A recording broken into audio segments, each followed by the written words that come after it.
I really appreciate you joining me. And no, thanks for inviting me on. Appreciate it. It's great to see you. And I mean, the funny thing is, I've watched your videos before, 100%. Really? Oh yeah, I've seen your stuff. I'm wearing a Jocko T-shirt at the moment. I'm right Yeah. into that stuff and the motivation and Goggins and all those bits and pieces. Yeah. But it was when the Sptify Brothers started putting out, tagging you and stuff, and I saw you guys working together that I dug in a bit deeper. And I was like, oh, wait a minute. These guys are, I mean, the stuff that you put out, and you can shout out at the end all your tags and your links and all your bits and pieces for where you are so people can find you. But mate, the stuff you put out is so inspirational, and just, you know, it's, some of them are for you put morning motivation, you've got, never give up, never quit. Where did it all come from? Where did it start for you to sort of putting these videos together and all the content? What happened? Okay, well, first of all, I can't take credit for it just myself. So it is genuinely, there's three brothers, there's three of us. They're actually working away on videos right now. So there's three of us, so it's not just myself. But it all started for us. We was all into the gym. We were doing a lot of labouring work. So we'd work on, one of us was a brickie. I was doing painting and decorating. And my other brother was, he was training to play football at the time, and he was sort of in the YouTube space. He's starting to get sort of used to YouTube and editing and that sort of stuff. And what we started to do was create videos for ourselves to work out with. So it was like working out to the videos. We would listen to them to sort of get through some of the longer 12-hour shifts and stuff like that. And that's kind of how it started, just creating the videos for ourselves, really. Yeah, and from there, I mean, but doing that, you had all the tech, you had all the bits and pieces, or is it something, have you always been quite computer minded? We've always been filmmaker minded. We've always loved having cameras in our hands. So the editing side came with that. Obviously, we needed to get it edited. We didn't really actually have that much equipment at the start. We was kind of doing it off like a broken laptop and stuff like that. So we saved up our money, bought the camera equipment, the computer equipment, and started editing that way. So yeah, at the start it was very difficult. We didn't really have much to do it with, but we just, found a way, and just invested everything we would get out of it. We put straight back into it, and it sort of built from there. And yeah, it became a little bigger from that point. Yeah. And for the three of you now, is the Mulligan Brothers the sort of productions you do? Is it full time? Is that the? That's our. Yeah, so for the last, let's say 4 or 5 years, we've been full time with it. So we've been working, is our full time job for three of us. We now employ 2 of our sisters, a friend. We employ about 5 people. So it's quite a big thing. It's quite a big thing now. We've got the film studio, and we run other little things as well through there as well. So yeah, full time now. Yeah. And did you say 2 sisters there? So is there 5 of you all together? Yeah, no, there's I'm a family of 7, so there's quite a few of us. Yeah, big family. And what's, when you said you were sort of always keen on making films, I mean, I like to think, were you making wrestling movies? Were you all that sort of stuff back in the day, all these home videos and stuff? Yeah, so back in the day, we would every Christmas ask for a camera, get like a little camera recorder, and we would make. We was very inspired by Jackie Chan, so we'd make like kung fu movies and stuff like that. We'd watch a lot of Jackie Chan behind the scenes, so stuff like that. We used to do.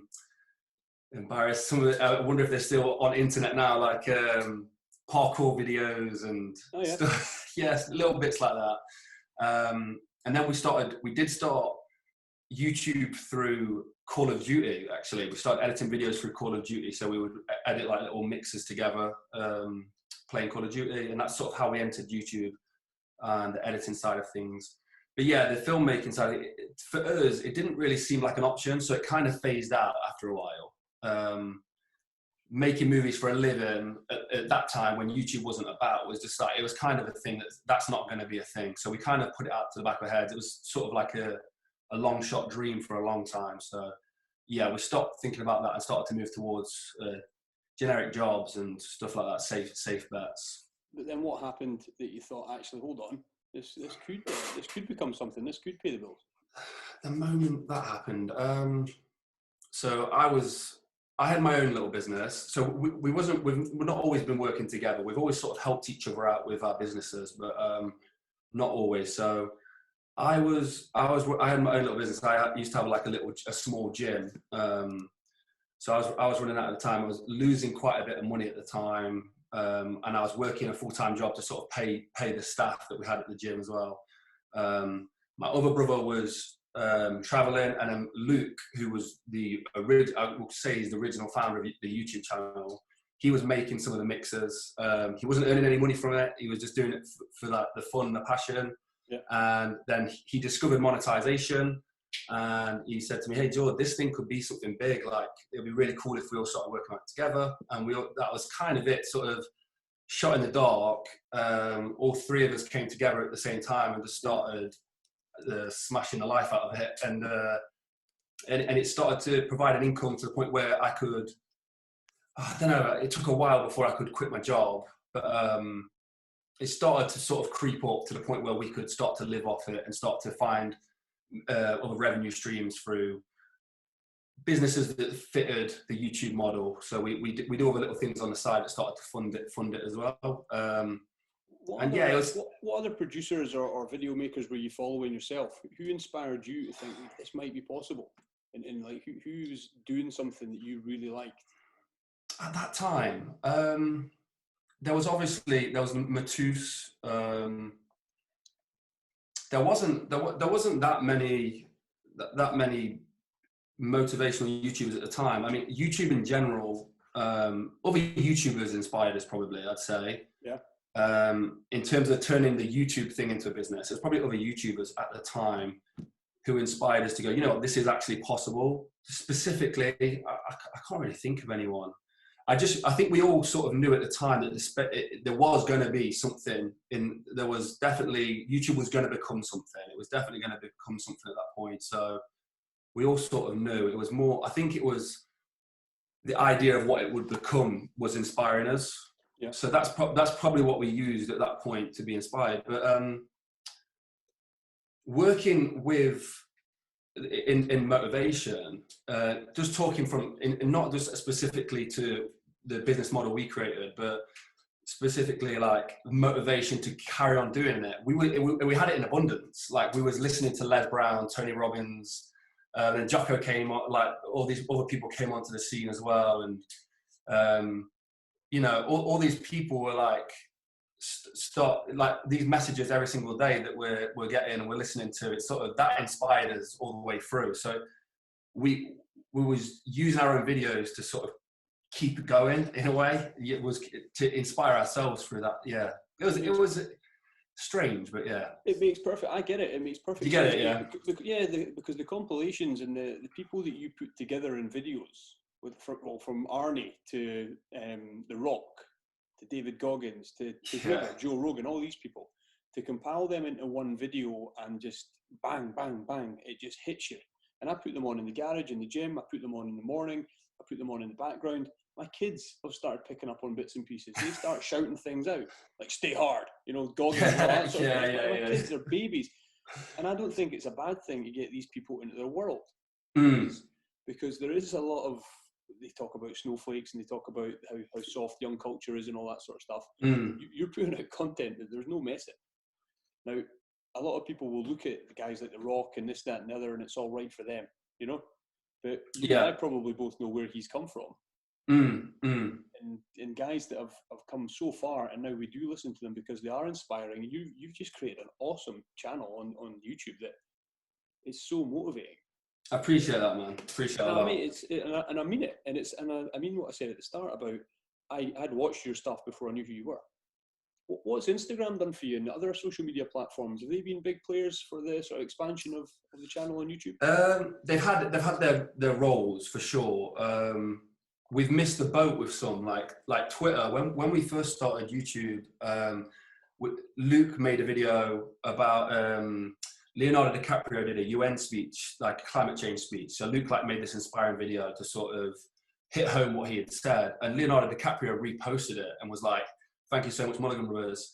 And at the time, he wasn't on Twitter, so we missed that whole thing. And it's like, for us, I think we struggle to juggle all of them. We really struggle to juggle all of them. And Instagram, William, is really good. That's my other brother. He's really good with the Instagram. So he's really good at maintaining Instagram.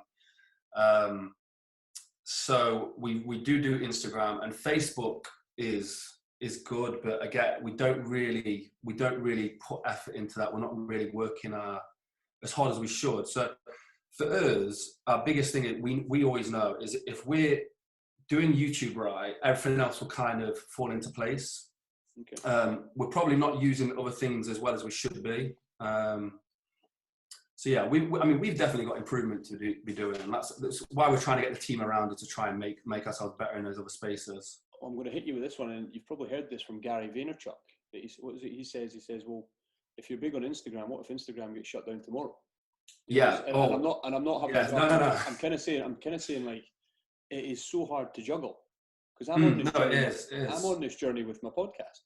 And this is as you guys will be. It's completely self-funded, and as I said at the start, I'm in my kids' playroom. Lockdown's forced me home. My studio, I can't work in it anymore. But I'm reaching out across the world and speaking to people, and I don't know where this is going to go. But for me to spend the time to promote Twitter, YouTube, everywhere, and have 3 kids and a business, it's not possible. It's hard. It's hard. For me, there's so I mean, you might know we're shooting a documentary with the Stoltman brothers at the moment. Yeah. So for me, that's my biggest focus. That's my passion is probably on that documentary the most at the moment.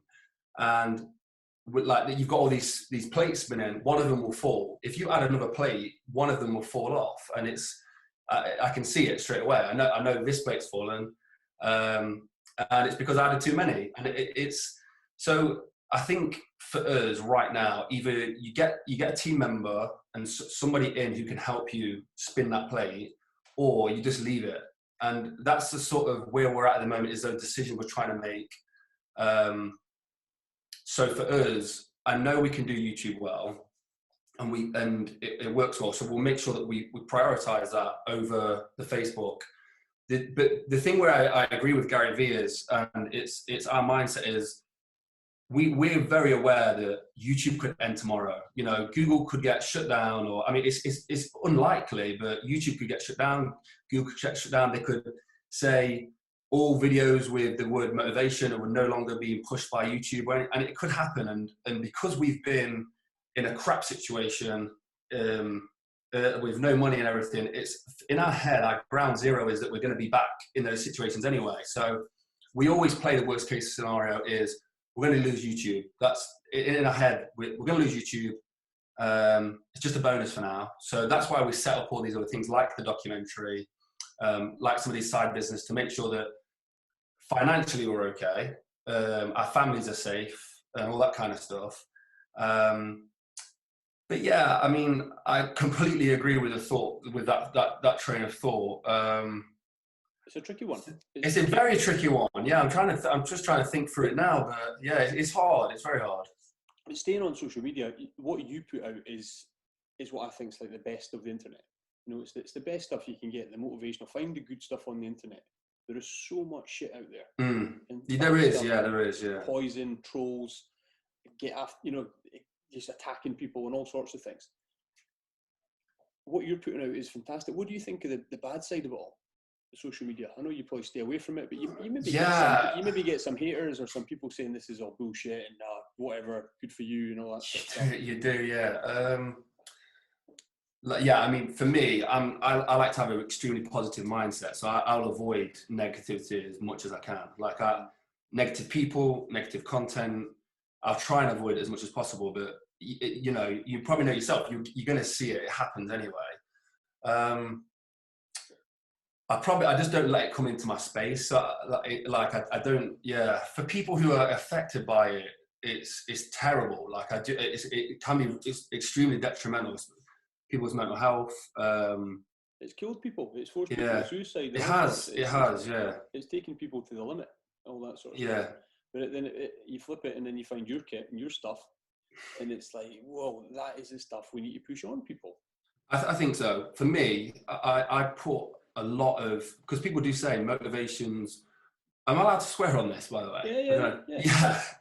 So people say motivation's bullshit, but for me, like I understand where that comes from, like why people would think that. And I don't just consider ourselves a motivational channel. Like I think it's inspirational. It's supposed to spark a thought. It's supposed to trigger emotions. There's different reasons for what we do.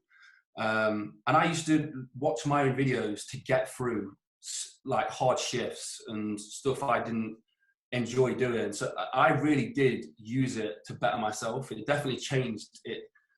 Yeah. I over-listened to it so much so that it sort of changed the way my thought process was, my mindset worked. Yeah. I think that can help a lot of people. I do, yeah. It's not for everyone, and I've said this. It's not for everyone, yeah. It's not. Some people are set in their ways and they won't change, and they don't want to be motivated, and they don't want to be in the sort of world or the things that we like. And fine, that's fine. But there are people that would benefit that maybe don't realise it. Certainly, yeah, for sure. There's tons of them out there, and there's all the motivation. And I think it's Goggins that says motivation's great, but it almost always comes down to discipline, because you can lose your motivation, can't you? And you can for sure. If you've got the discipline to keep getting up, and keep trying and keep turning up and keep scanning that card at the gym or going out when it's raining and all that sort of stuff, it's amazing. And these people that you're promoting and showing and compilating, what would I say? Yeah. These amazing videos is getting their messages across. Yeah, I think for a lot of people, what do I say? Motivation is like a coffee. So like it will help you, it will spark you, but you need sustainable energy, and that's like comes with a discipline. And I think that comes from being hungry for something, having a vision. So like there needs to be motivation with no sort of end goal in sight. You're just going to be erratically moving all over the spot. So you'll be motivated, but you're not pointing it in a direction. Yes. And I think the biggest thing is sort of having that vision for something, whatever it is. If you've got a vision, then motivation can be a fantastic tool to sort of move you towards it. So yeah, I think used right, it's good for people. Am I right? If I go back through your Instagram profile, were you on a bit of a fitness journey yourself? Yeah, that's right. Yeah. So I put a lot of weight on. So I mean, this story might get a bit dark. So I don't really speak about this too much, to be honest. I lost my son. He was stillborn. My first son was stillborn, and after that, I put on a lot of weight. Like I got up to 26 stone. I was big lad, and it was only last year or so I've sort of got round to sort of fixing my mind so I could sort of come back down again and get the weight under control and stuff. But yeah, it got pretty bad. Mate, I'd seen your pictures of how big you were, and then to the shredded the way you got, or the way you are. Yeah. And Well, I'm not right there. I'm not there right now, to be honest. But yeah, but you've come a long way. But I'm so sorry to hear that, mate. I wasn't aware of that. I'm so sorry to hear that. No, it's good. I mean, to be honest, I've spoke to Luke and Tom about it, Stoltman, and that's sort of the way they speak about like mental health and stuff has sort of opened up to think I'm going to start talking about it a little bit more. There was, there were certain things that I think might help other people. So it's definitely something I want to open up about anyway, guys. So that's cool. Oh, well, good on you, mate. If we move on to the Stoltmans, those two lads, when they were on the show, imagine both, you've probably done it with them, but they were both on, I'm looking at the two of them squeezing into a camera on screen. Yeah. What are they like? I mean, face to face with them. I've not, unfortunately, met them yet. It's all been on Zoom and Instagram and stuff like that. But that's going to happen. I'm going to get up to that gym. What is it like being around the Stoltman brothers, the strongest brothers to ever live? What are they like face to face? They're exactly what you see on camera. They're exactly the same. Yeah, what you see is what you get. Yeah. First time I went up there, we met Luke, massive guy, absolutely, just talking physically, absolutely huge. And then Tom peeled himself out of the car, and like I was looking up at him. Monsters of men, the big guys. But it does come across on camera that they're very, very friendly. But I think when you're in presence of people who are like that and genuine, it's even more so. So they're the friendliest guys, and some of the stuff that people won't see is that they're extremely they're amazing hosts. So like whenever we go up to Scotland, so we've been up about 4 or 5 times now for the documentary, and they'll we'll stay around the house. They'll take us to breakfast. They'll take us to dinner. Like, they're just the nicest guys. Mixing with the family. Their partners are amazing, lovely people as well. Just the whole family, and you can see the way they've been raised. Their dad, Ben, has just raised them up to be great men, and their mom as well, and just raised them up to be great men. And you see that, and they want to make it. They want to be bigger than strongman in terms of they want to make a difference outside of strongman, which is something I think is really inspirational. Yeah. So have you been with them and witnessed the 10-egg breakfast? I see every morning. Every morning, 10 eggs. Yeah. The faces. I was having breakfast with Luke a couple of days ago, and he ordered 10 eggs. We sat down for breakfast, and he's waiting for his orders to come out, and a woman comes out and said, Did you say 10 eggs? It's all right. You said 10, and like that happens every time. So it's quite funny. Yeah. I love the Instagram, and I totally get that, the way you talk about their kindness and their hospitality. But you've got to have experienced them when they're lifting heavy, where they've got to take themselves. Yeah. So they're both different. They're both really different. So Luke likes to sort of at the gym, he's like nice and friendly, all that kind of stuff. But when he switches on, he goes really quiet, and you can tell, you can just see it. The sort of atmosphere changes. If you watch him do the record lift, it's like a different person, completely switched. Like not that he's not the same person, but you can tell that his mind's working a completely different way. And Tom recently, I saw a huge change in Tom when he was doing the stones. So he was going for the stone lift, and he switched to worlds, and his mind's the change. Like, and I think we were just having a conversation. He was like, "That's it. I'm not training stones now. I'm going for worlds." I was like, "Okay, cool. When you start?" It's like, "Now." And he went to the gym, started doing his worlds prep, and it's like his whole life had to change because he's doing this whole worlds prep. It's like it was this switch. Is so different. Yeah, it's super intense, but then it's so funny how quickly they snap out of it, and they're laughing and joking again. So yeah, they can turn it on when they need to, for sure. They can come back down and be a bit normal again. Yeah, then 100%. Yeah, it's quick as well. It's not like the rest of the night they're arseholes or anything like that. They're just like, it's after the set, the nice guys again, sort of thing. So yeah. What I love about your content and the stuff you put out is you do the compilation videos and all that content, but like going into the world of the Stoltmans. You've also recently been to Zach George. That's right, yeah. UK's fittest man. What was that experience like in the CrossFit world? Mad, because I've never seen CrossFit before. So I've obviously seen CrossFit, but I've not been in a CrossFit gym. And there's all these fit people around. And one thing I love about what we've been doing recently is the interviews, is that we're getting to see the best of the best. And you don't really respect it enough until you see it in person. Like similar with the Stoltmans, but with Zach, when you're seeing all these shredded people line up next to him, and like he doesn't look much different to them, but you're seeing him finish the workout 5-10 minutes faster than these guys who you thought were super fit. It's amazing to see what elite is, like genuine elite work, and see all those years and years of hard work paying off right before your eyes. It's a really cool thing to see. It's inspiring to me, for sure. His whole story is inspiring, from being a young kid, McDonald's, piled it in, all that, and just turned his life around and committed to it. Yeah, he's very humble. Zach's very humble. I don't think he realizes how much he's overcome and achieved. It's pretty cool to see. How do you find the people that you want to do documentaries on? And another thing I want to know as well is, are you like me, sending out invite after invite, as I do for podcast guests, getting rejection and dealing with it and moving on? So for the documentary is, I've been wanting to do a documentary for a long time. That was, so for me, me and my two brothers, is like, we've always set a goal further down the line for ourselves. So our goal at the moment is Netflix. That's in our head, is we repeat it after ourselves. We're getting on Netflix. That's it. Like, we're doing a feature-length film. It's getting on Netflix. So for us, I've been looking for the right story for a long time. And I think Tom messaged me. Tom Stockman messaged me, and I just looked like I already knew of them, but I was looking into the story a little bit more. I was like, these guys are the perfect documentary. Like, there's nothing, in my opinion, like two brothers trying to become the number one and number two strongest men in the world is kind of crazy, in my opinion. Like, that was, I just couldn't see a better story. So for me, that was it. I knew that when we was going down there to do the interview for the Mulligan Brothers, I was going to say to them, hey, would it be something you was interested in? Apart from that, for the documentary, we're not really looking too much at the moment.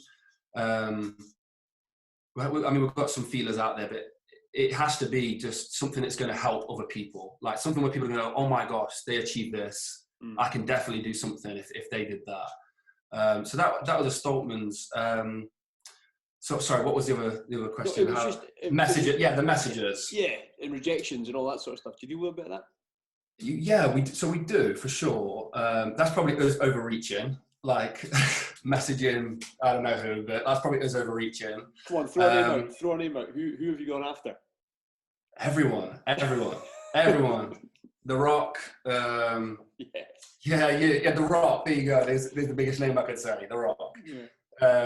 But you know, I do believe that you know, we could get him in the future. So that's why I'll only ever message people who believe we could get at some point. So, you know, probably over optimistic. Not to give too much away, but how do you usually get past the gatekeepers? Because that's always my challenge. So you just try to get to the athlete or the performer when there's a PA or there is a press officer or somebody. It's a challenge. So we've got one of my best mates. He's works for us now, and that's his job. This is what he does now. Now he wasn't before. I would do it myself, but that's his job, and he's very good at it. So he's very good at what he does. And in America right now, we've got about 60 to 70 interviews lined up already. So like, as soon as for us this whole virus thing has been sort of shut us down a bit. Like, if I could fly right now, we'd have so many interviews. But like you've probably seen on the channel, we've only just started really hammering our own interviews. So to get around it, there's no way. There is no way. I think you're doing the right thing. It's just it's a numbers game. It is a numbers game. 100%. I think once you start to you get one person in a certain field, that really helps. So doing Hathor then opens us up to the strongmen. So the strongmen are fantastic. A lot of them are like, hey, yeah, would love to do it. Like, that's fantastic. Yeah. You know, we've done Zach George in CrossFit, so I imagine that might open the CrossFit gate up a little bit. And the thing I would say, the biggest thing, the hardest thing is like you said, PAs. That's really difficult to work. When there's a team involved, it just messes it up. And for me, I always say to Joe, like, the best thing we can do is try and talk to people who manage their own social medias, talk to people who are in charge. And it's quite rare to find now. It's quite hard to find. And don't get me wrong, some PAs are amazing. Like, they understand what you're after, but and like what we're trying to achieve. But I think they're trained in a certain way where it just sort of messes it up a little bit. It makes it a lot harder to do. The first answer is no. Yeah. The first answer is no usually, and it's like, oh, pretty much, yeah. You gotta go back. When I find somebody or something interested in two of your documentaries, we'll get into them, are of real interest to me. But it's when you see an email address on Instagram and it's like the athlete's name @hotmail.com. You're like, they're getting that is going into their inbox, and it's like, oh, I might get a response here. Yeah, that is interesting. Do you like the buzz? Do you like doing it? I love it. Yeah. Joe does. It's half the fun of the conversations is what I love, and this talking like this and finding out bits and pieces and hearing your story. But there's a chase. Absolute chase. And then I remember my biggest one, which is actually, it might be of interest to you. Do you know about the Iron Cowboy from the Netflix documentary? James Lawrence? Yeah. Well, he was I loved that documentary when it was on Netflix, when he did the 50 Ironmans across America. Yeah. And when his email dropped in my inbox, I was in the garden with my wife, phone went, checked it, and that was the biggest, oh wow, he's had a documentary out. It was quite early in the lockdown and in the podcasting for me. So he was really interested in how he got his story onto Netflix. So he filmed it himself and then sold it after, because no one would back him at the start. Nobody would. That's amazing. Yeah. they all said, "No, we're not going to back a failure. You can't do this." And he did it, and the rest is history. But Ken Shamrock as well, the UFC. I've seen so. I need to get. Yeah, I need you to speak to Joe. He needs to. I'm just looking at some of the names you've done. It's crazy. He came back to me, you know, and I was like, "Holy shit! I'm speaking to Ken Shamrock," you know, and he's retired. He's 50 odd, and he's still fighting. But as the man that he was, he's a retired UFC, WWF wrestler. But still, in my day when I was growing up, he was one of the guys. You know, he was up there fighting Hogan, Undertaker, and all these boys. And that's kind of what I'm out there doing. I'm trying to get to people that I probably have no right in getting to. But I'm building something here that is a hell of a lot of fun. And the chase is a buzz. You do a smashing job, yeah. Class, I love it. Adam Walker. Adam Walker, yeah. Talk to me. How did you find him? Jellyfish things? Yeah, Joe found out Adam Walker. Adam Walker is, in my opinion, the swimming version of David Goggins. That's the way I like to describe Adam Walker. Nice. A lot of the things about Adam Walker not really spoken about in that interview or that like mini doc is that he's this is my most impressive thing. We went to his house to do his interview, and we stood there, and it's quite a nice big acres of land, and we're stood and there's this massive like quarry, this huge hole in the floor. And we stood there, and he's going, yeah, so like we bought this, I did the swims, did all the ocean swims, and then came here and I built this lake. And he's built this huge, I can't describe how big it is. I think he'll eventually start talking about it a bit more. But he's built this huge lake, and he's making a facility for, it's just wild, like beyond belief what he's done. It's like Noah's Ark or something. It's so crazy. And I could not believe that he dug this all out himself. I don't know how he's done it. And he's building this facility to help people who's, athletes obviously, to train there. But one of the things he wanted to do is help people using his swimming technique. So he's got his own little swimming technique because I think he had a shoulder injury. But he developed his own swimming technique, which is fantastic for people who maybe have suffered like missing limbs or something like that. They can really help them, and he teaches people how to use this technique to swim. It's kind of amazing. His whole journey is just wild as well. Like the swims he did, getting stung by the jellyfish. So he was so many hours into a swim, swimming across from one ocean to the other ocean, and he got stung by a man-o-war jellyfish.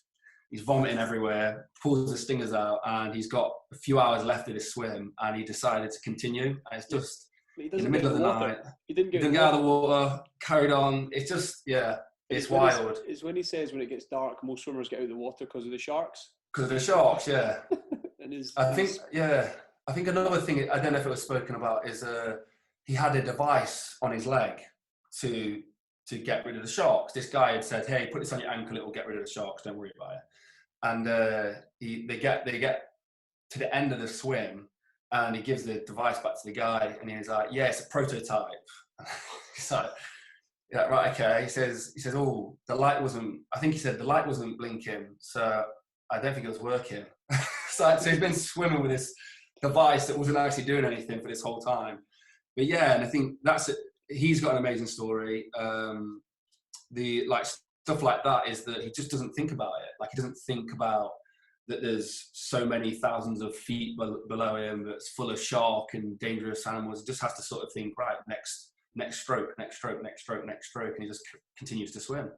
So yeah, there's some good lessons there in his story for sure. It's crazy. And then Liam Harrison, yeah. Again, if you get a chance with the Liam Harrison one, I don't know if you've watched it, but the full interview's online now on our other channel. Okay. And his story is like, he fighting pro at 14 years old, fighting grown men. So he's fighting grown men at 14 years old. He knocked a grown man out. He's fighting in Thailand for his rent money. Just crazy. It's like, the story's just crazy. But see, these guys and girls that have this vision and they know where they want to be. And when he talks about, I've got to go now to Thailand and see if I can do this. long-term girlfriend. I'm sorry, it's over. Just before Christmas, bye family. Before Christmas. He just left. Yeah. Young guy as well. Young guy. Yeah. And it's crazy. The rest is history to what he's achieved. But what's interesting, how is it you describe it? What do you call his episode? Like the guy you've never heard of? The Baddest Man, I think it's called. The Baddest Man You've Never Heard of, or something like that. Never heard of, because he wasn't a household name to me. So I think in the Muay Thai world he is, like he's very well known. I think we got a bit of flack for that, and Liam messaged me afterwards. He's like, "You've mugged me off there," but he joking. You don't want him knocking your door. No, you don't. No, but yeah, that video kind of exploded. That one did, and yeah, he's not. I wouldn't say he's a household name. He should be. Like what he's done in the sport. Is a British fighter is kind of crazy, and I don't personally know that much about Muay Thai, but just his story alone is kind of crazy. Like you say, like at such a young age to make the decision to move over to Thailand, which doesn't speak any Thai, like he's English guy, doesn't know anyone, and moves out there at such a young age, leaves his girlfriend just before Christmas. Like it's just wild. And yeah, he was all in it. It's just that dedication. And again, Liam's someone who's super humble about it as well. I don't think he realizes how much he's achieved. He just says it so off the cuff, like, yeah. And I said, I'm gonna have to move out to Thailand just before Christmas. And it's like, that's like such a mind blowing big decision to make that's going to change your life. And he just said it like he went to the shops. So it's like, it's kind of crazy. Yeah. It's cool to see. Yeah. What about, we touched on it earlier, but people that you've contacted, I saw on one of your, I was going through all your YouTube and the backstory and all this sort of, you've got Kevin Hart down on something somewhere. Who is your ultimate? I mean, The Rock's up there maybe, and these kind of people you'd love to do documentaries with, but guys like Kevin Hart, some people might think that's a funny one, because is he not just a comedian and an actor? But Kevin, I really... That's one of our things I'd like to do as well is, I think for us, you've got your guys in motivation, and I think we've a lot of people have heard about these guys in motivation, so we're trying to find people who you wouldn't usually listen to, who are telling a motivational story. That's why we decided we have to start doing interviews. Like, we now have to go find the motivation and give it to people, because at the moment it's just recycled stuff. Like, everyone's recycling content from years ago, and no one's actually hearing a fresh message, a new message from a different perspective. So yeah, Kevin Hart, in my opinion, is someone is a very inspirational guy. Came from very humble beginnings, worked extremely hard in something that is such a tough game to get into. Like, comedy is like really hard. Really. He commented on that video a few years back. We made a video. He commented on the video himself and put, "Thank you so much for making this video." So it was messages like that that kept us going as well. So when we knew that Kevin Hart had seen it, that was amazing. I'd love to interview Kevin. Like, that would be unbelievable. Have you had much interaction from guys like that? I mean, Kevin Hart commenting, Leonardo DiCaprio at the start, you said, did they come out of the woodwork much and say, "Thank you so much, that was awesome"? Yeah, some people really respect it. Some people do. I think because we've been doing it for a long time now, I could name a load of people, but it doesn't happen often. Conor McGregor was a big one. He really loves that stuff. He sent some really nice messages in the past. So Conor McGregor, that was really cool to hear from him. Kevin Hart, Leonardo DiCaprio. I think Leonardo DiCaprio was a wild one, because the channel was so small at the time. That was just weird. That was. There's been a few, and it's really nice to hear back. But for me, the biggest compliment I could get now is when we interview somebody like Adam or Zach or someone like that, and Zach or Luke. Luke's been really, Luke Stockman's been really amazing about it. It's like, every time I watch it, it means so much to me. So I prefer, these are people I know, I've met, some of them I'm good friends with now, and it's like, when I hear back from them and they say, "Thank you for doing my story justice," or "Thank you for getting this message out there," that probably means a lot more to me than, I mean, it's great that Kevin messaged us or Leonardo DiCaprio messages, but like, I don't know them. They're on the other side of the world. I'm probably never going to interact with them right now. So it's like, for me, it means so much more to hear from somebody who I've interacted with or spoke to, and they're saying you've genuinely done me a justice to my message. And see, when you're putting your content together, on the ones that you do sort of bring together different inspirational, motivational speakers, for like a 10-minute video, how long would that take you to create? Long. You know what's funny is I think I've got so much respect for people who do that kind of work. We won't do it anymore. So just the way that YouTube's going, I'll only interview and either record, write. So we do. A lot of people don't know we write a lot of our motivational speeches, and we get people to do the speeches for us, and that's kind of how they. Sometimes I'll do the speaking on some of them.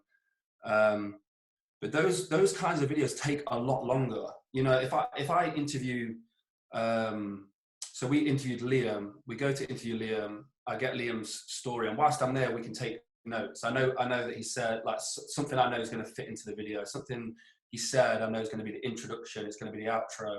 There's a portion of the story that we really like that I know is going to be in the video. So when I get back to the studio and we get it on into the editing room, it's super easy. Like William's an amazing editor. That's one of my two brothers are amazing at editing. They'll get onto there, and by the end of the day, they'll have a really great story. So it's got so much direction because they know their palette for making this video is the Liam Harrison interview. That's all they can use. Whereas when you're trying to make a motivational video that is like compiled and it hits in different ways, and it's like says something at the start and it rounds it up in a certain way at the end, that takes a long time to find those clips. Like you've really got to make sure you're getting the right stuff and it hits with the song in the right way. And you could be listening to 20, 30 hours worth of footage before you find what you need. So the stuff we're doing now, I think as a company we're proud of, because it's something new. We're bringing something new that people haven't heard before. But also it's an easier formula. I wouldn't say it's easier to do, but there's an easier formula there. Like we know the way it's done, and it's kind of it's a fixed formula now. We know what we're doing. Yeah. And where are you guys based? Nottingham. You're in Nottingham, and I saw your facility. Yeah. So you've got a studio now, and for all your other bits and pieces when people come. Yeah. So we built a film studio. I said built. We purchased the building and we turned it into a film studio. It's more of some people say it's a fun house, or a man cave. Just it probably is, but yeah. So we do a lot of work here. We've got a film studio at the back. That's like a big open room. That's where I'm in one of the rooms now. So I'm at the studio at the moment, and we wanted to every little bit of money we invest back. So everything we want it to snowball. Like we know that the end goal is what we're aiming towards. So we want it to snowball. So we bought the studio with the vision of creating what we're doing right now, doing the interviews, doing the editing, starting to do a bit of vlogging as well. And it has really worked. So it's working really well. It's just a really nice space, actually. Yeah, we've not really shown much of it yet. We've only shown like little bits and bobs of it, but we'll probably do a tour of it at some point. And when you talk about sort of the end goal, when you've mentioned Netflix movies and documentaries, is that the end goal, or do you look at feature-length movies or action movies, or what is the vision? So documentaries is a step in between. I want to make me and my brothers, the three of us, want to make feature-length films. I don't want to say Hollywood because like I don't like the idea of Hollywood, but feature-length films up there with Hollywood movies. And it seems quite ridiculous to say. I don't usually say it. I don't usually verbalize that, but only between the three of us. But yeah, so the end goal is to make feature-length films, Hollywood feature-length films. There's something in that. I like it. Tell me more. Like, is it because people might say you'll never do that? Why would you not put it out? I'm just interested in that. Because there's so many people that maybe want to change their job, want to change their career. They'd love to do their hobby full time, but they'll never tell anybody. They'll never try. Whereas you have the potential to do everything that you just said. I think it's because. I appreciate that. I think it's because if I'd said that 2 years ago, I probably would have been laughed at. I mean, people probably laugh at that now. Like it's kind of getting into that industry is kind of hard. Like there's certain things I won't do to get into the industry. I want to be independent. Like we want to make sure that we're the only ones involved in our film. We want to self-fund our films. So I think, why don't I verbalize it? It is a tricky one. I'll verbalize the documentaries because I know that's in my grasp. I think maybe it's fear of failure, possibly a fear of failure. Like if I say it and I don't do it, I've got egg on my face kind of thing. Possibly. I don't know. That might be a reason. But I know that at the moment I need to make that stepping stone. I need to do my documentary. I need a few feature-length documentaries that are regarded as great films on Netflix, and hopefully, possibly win some awards. That's the goal, and then move towards the feature lengths. Like I see that as the plan. So at the moment, my furthest goal is probably to make really good feature-length films. That's where my vision stops at the moment, probably. Yeah, it's awesome. It's awesome. It's inspiring, and that's the reason when I saw your content going out, and then Luke and I messaged Luke saying, like, who are these lads? The stuff they're putting out, it's amazing. And that was then that the penny dropped that I'd been watching your videos already. Because if you put in motivation, your stuff's pretty near the top. It's weird. It's weird when people say that. That's weird. Yeah, it's cool to hear. Yeah, well, it's awesome, and it's testament to the work you've put in and the years of graft, you know, and your brothers and family, and that's another thing that's cool about it. It's a family business. Yeah, it genuinely is. Yeah, it's a family business, and you guys are getting after it to do what you love every day. You're not putting the bricks on the walls anymore or mixing cement and all that sort of stuff. You've done it. You've been there, but you've managed to get out of that and follow your dreams. I mean, who doesn't want to do that? We're fortunate. We're extremely fortunate. I count my blessings every day that I'm doing this with the people I love. None of us get at each other's throats. Like we like the only time we'll get at each other is when the end goal is not getting produced, and it's like it's all through passion that it gets heated, so which is great. You know, it's provided us with security for our family. We get to travel around the world, like something before we couldn't even travel. So from going from not flying on planes to being able to go on a plane whenever we want to go film somebody is like, I feel so blessed and lucky. Like it's crazy. And I always say this, to be able to do that with a camera in my hand makes it so much better, so much sweeter. Like I'm not one to go on holidays. Like I'm not a fan of like going on holiday. Like it's not my kind of thing. But to be able to travel to these cool places and do the thing I love, which is hold that camera and capture something, I couldn't. Yeah, you told me that a few years ago, I wouldn't believe you. Like it's crazy. Yeah. Yeah, I mean, you're on the journey, and it's something that's so exciting now that, I mean, if I think about what I do on my Instagram page, which is a really low level of interest to people, but I like making wee videos. And I like the reels you can make on Instagram, you know, and I like fireplace cooking and all this stuff.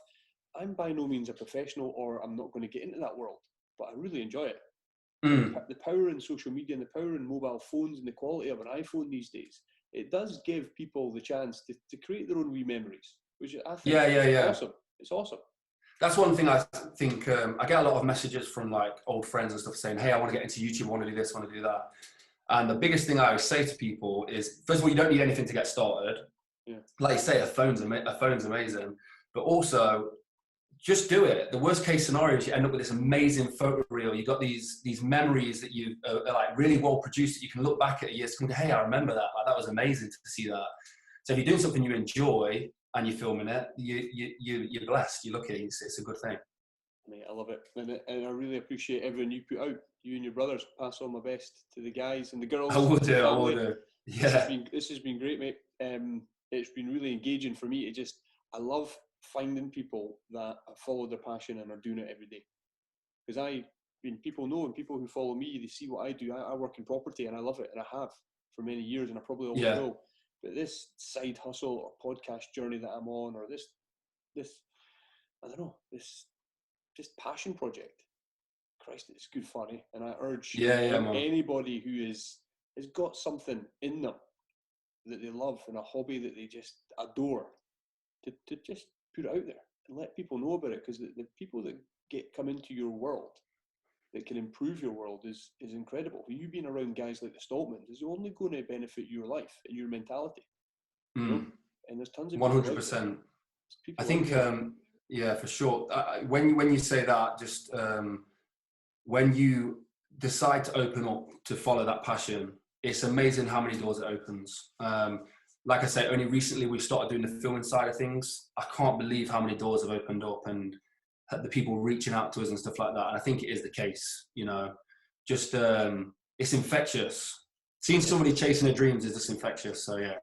And I find it's amazing that the amount of new people that come into your world, like you say there, the new people that come into your world that actually they become supporters, they back you, they share all your stuff, and you've never maybe met them face to face, but you become, you know, you've got millions of them, you know, your YouTube page and all that sort of stuff. Mate, well done. Congratulations. It's been awesome speaking to you. No, you too, man. Thanks. I appreciate having me on. I appreciate it, mate. Thank you.